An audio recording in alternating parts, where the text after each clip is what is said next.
Bonjour, je m'appelle Gabriel, bienvenue sur ma chaîne d'apprentissage de langue. Et dans cette vidéo, j'aimerais bien partager avec vous quelques astuces pour mieux apprendre du vocabulaire. J'ai utilisé ces méthodes pour plusieurs langues et au cours de beaucoup d'années.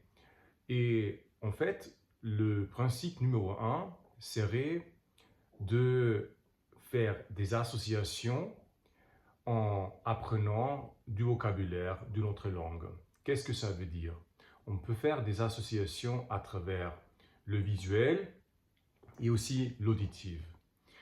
Parce que pour le cerveau, ce qui est extrêmement important et aussi extrêmement pertinent, c'est exactement le fait de pouvoir trouver des points de repère pour mieux mémoriser une information. Et dans une langue étrangère, avec du vocabulaire étranger et inconnu, c'est vraiment difficile normalement pour le cerveau de mémoriser quelque chose parce que c'est un peu comme une superficie lisse où il n'y a aucun point où on peut mettre un crochet et où on peut s'accrocher pas. Ça, c'est le problème. Donc, qu'est-ce qu'on peut faire? On peut faire des associations visuelles et aussi avec le son, soit dans la langue étrangère, soit dans la langue maternelle. Et je vais présenter quelques exemples simples.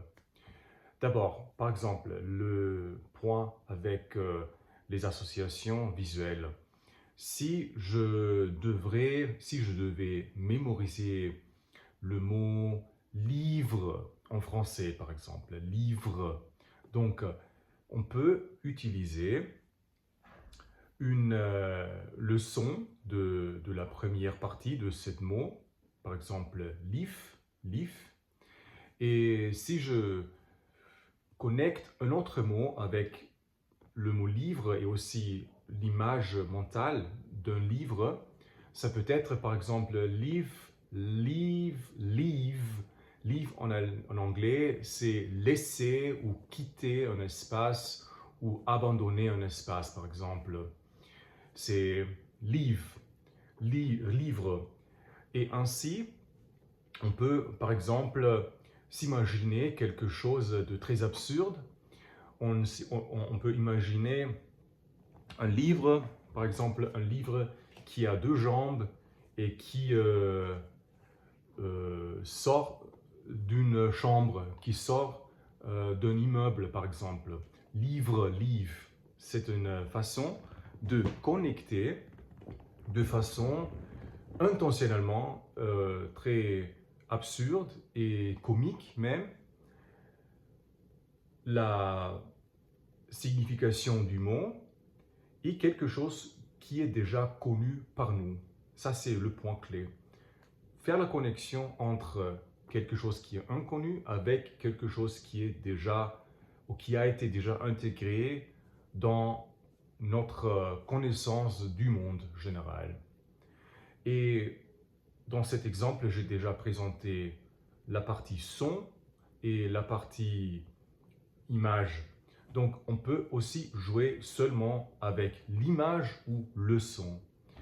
Et la deuxième chose que je voudrais présenter, c'est de créer un contexte individualisé en faisant des phrases d'exemple qui ont qui ont à voir avec notre propre vie. Ça, c'est très important parce que pour le cerveau, ce qui est pertinent est mieux et au premier rang d'être mémorisé. Bref. Et ainsi, c'est très simple maintenant, on peut, avec l'IA, avec l'intelligence artificielle, très facilement créer des contextes hautement ou vraiment individualisés qui vraiment vont bien avec ce dont nous avons besoin d'apprendre. Je peux demander à ChatGPT qu'il me donne, par exemple, 100 phrases d'exemple selon une explication, selon une description de ma vie quotidienne. Je peux dire ce que je fais pendant la journée et quelles personnes je rencontre et les activités que je exerce, etc., etc. Ça, c'est une formidable base pour intégrer ce vocabulaire nouveau. Et je crois le troisième point, le troisième principe, c'est aussi l'apprentissage, disons, en direct, comme s'il était une émission de télévision. En direct, ça veut dire lorsqu'on se promène dans la rue, lorsqu'on est sur le canapé, on peut observer le moment, on peut saisir l'instant et profiter de l'instant pour formuler des phrases dans la langue étrangère. Par exemple, si je suis sur le canapé, je peux observer mon environnement et je peux ainsi essayer d'exprimer quelques phrases. Par exemple, ça, c'est le dictionnaire, un dictionnaire en français, anglais et aussi chinois. Et je feuillette dans le dictionnaire, par exemple, je peux décrire la façon d'un objet, je peux décrire mes propres pensées. Ça, c'est, on peut dire, mise à l'extrême ou mise... bref, la réalisation totale de vraiment vivre la langue. Et ça, je crois, c'est un point très pertinent de laisser entrer la disante langue étrangère dans nos vies.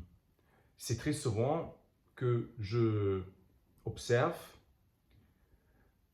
aux autres personnes qu'ils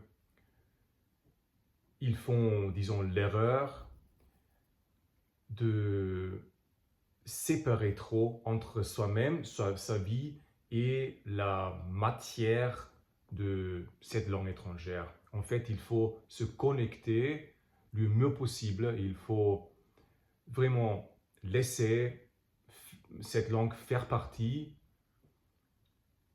très intime même, de notre vie quotidienne. C'est ça, ce sont les traits principes que j'ai trouvés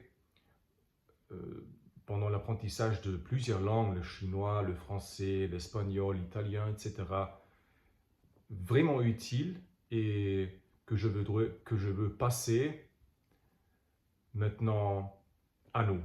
C'est ça. Nous venons dans la prochaine vidéo. À bientôt.